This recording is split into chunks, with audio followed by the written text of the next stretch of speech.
voice of Radio 1. Radio 1, the inside scene. The story of Britain's favourite radio station, BBC Radio 1. Read by the author Johnny Beerling, who produced the first ever programme in 1967 and who was controller of the station from 1985 to 1993. This was the network which was to consume my life for the next 26 years. There was no shortage of popular talent. These were the DJs on the books.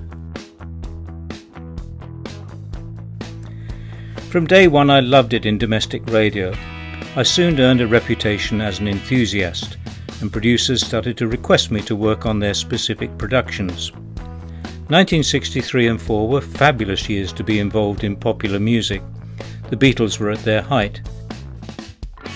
The producers did sometimes book studio guests, and on one show, to the amazement of the studio audience, Jimi Hendrix appeared live.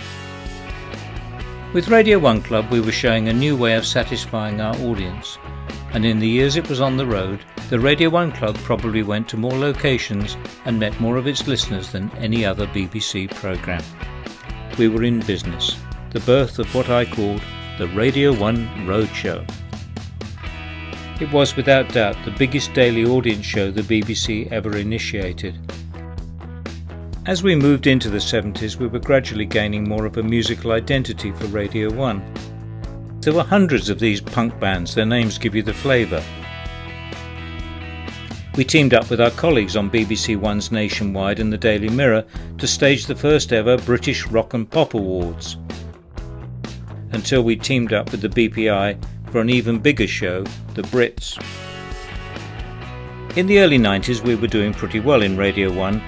We had been the biggest and most popular station for 25 years. My ambition was to be on FM for 24 hours a day. I was somewhat surprised and flattered to be presented with an award by the Radio Academy for an outstanding contribution to music radio. At table after table, hundreds of friends and celebrities were cheering me in. When I look at the present DJ lineup, I don't recognise many of the names.